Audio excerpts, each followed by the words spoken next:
All right, so for the first tip, you want to move your troops out of your city as fast as possible, and the way to do that is just to tap on a resource node and then select your preset and then press march.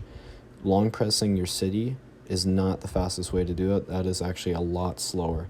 The reason why you want to do it on title is not only can you get your troops out of your city faster, but they're already starting to march in the general area that you want them to be in. If you're just dragging your marches from your city, like long pressing, then they're just standing still and not moving anywhere. And those are a very crucial 10 seconds wasted that you could have just gone faster by doing it on a resource node. So at the beginning of the game, you should be doing this to march to your destination, and also when your troops die, this is the fastest way to bring them out. Now for the next tip, this is just about getting into a structure as fast as you possibly can. So the best way to do this is, well, first of all, I'll actually show you the wrong way to do it. You don't want to be inside the structure. You don't want to be too far outside the structure. You want to be in the middle.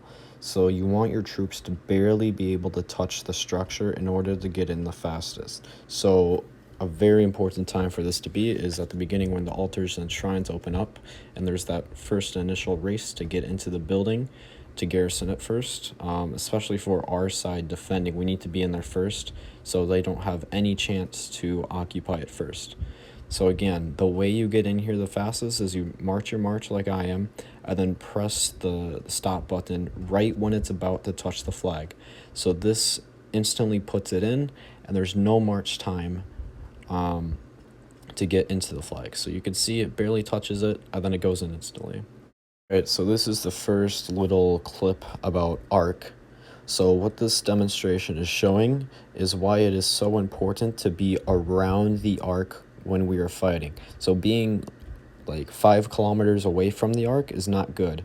You want to be right on top of the arc fighting, because look, the AoE just from one YSG hitting my march is ridiculous. It's 24k skill damage against my T1 march, which would replicate a T1 cav march that is trying to pick up the arc. So if everyone is open field fighting around the arc, that means that the arc carriers are going to get destroyed super fast, and just our general AoE is going to be doing a lot more than if we're super spread out like we have been in the past. So I'll put up a couple screenshots as well to show you what I mean. But wherever the arc is, you guys need to be fighting. You should not be open field fighting anywhere else unless your leaders are telling you to open field fight elsewhere. You need to be right on top of the arc, and you cannot be focused on marches that are trying to drag you away. So for example, VN has a couple of quick cav marches that are going to be marching straight through our murder ball. And what they want you to do is to swarm those marches down so that we are distracted away from the arc. So when they do that, only one person is allowed to swarm those marches. Everyone else, do not open field fight those marches and just focus on our goals, which is stopping the arc carriers from picking it up and winning the arc, or at least drawing as much time as possible to delay them. Now for the next tip, this is how to refill a flag with a march if you're fighting by it. So as you saw at the beginning, the Minamoto march was the march in there already. It's halfway dead, or it's very close to being dead. So what you want to do is you want to recall that first, and you want to attack a march. Because you march a lot faster when you're dead, so you want to target a march first with that march, and then as soon as it leaves the structure, then you slide your other march in there, and that is the most easiest way to do it and most sophisticated way to do it. Those couple seconds of you just doing whatever really does hurt us, so that is the fastest way to do that, and I would definitely recommend practicing that on flags before the arc match happens. Alright, so the next tip is open field fighting. So the best way to do this, and this is really important for you to practice and master. So you select a march to hit, as per usual. As soon as it's about to get in the red, then you need to switch off that march. The reason being is if they're in the red or very low yellow, think of it as an inactive march or an ineffective march, which means that it is not causing us any harm or damage at all. It is just there. You don't want to hit those marches, because if you do and you kill them, then they go back to their cities faster, which means that they're getting back on the field faster. Let the AoE do the work when it comes to those small marches. We do not need to swarm those small marches.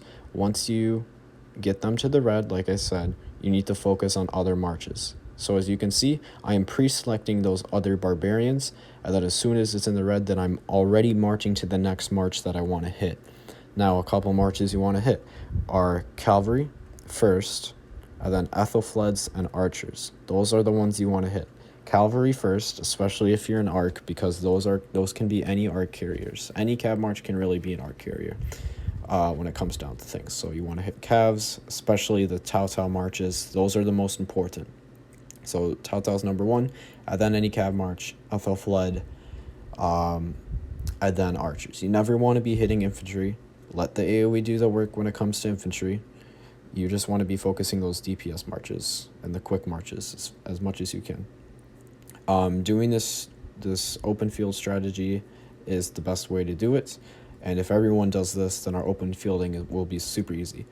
Because the reason why we need to try and do this is because we know for a fact that their marches are going to be almost full gold. Almost all of their marches should be full gold. Ours are not. So their marches are going to be a lot stronger than us. So the only way we're going to beat that is if we're better than them when it comes to strategy and skill. Also, another quick detail that I just remembered. By switching to a march immediately when the other march is in red, you are actually leaving your rage full. So wherever it ends off, it's going to continue. Now, if you didn't do this and you just killed the march off, and then your troops are just standing there doing nothing, then your rage ends. So by pre-selecting those marches and then marching ahead of time, your rages keep producing. So that is another very, very important factor. If you guys have any questions about what I just said, feel free to message me on Discord or leave a comment on the video. It is very important for you guys to be rewatching this video and practicing what I just showed you and the little drills I just showed you. The faster and the easier you are able to do these things, the bigger advantage we'll have against these guys, because as we know, they are going to be by far our hardest match yet, and their marches are very, very, very, very strong. But if you guys practice this, then we won't have an issue against these guys. Thank you guys for watching.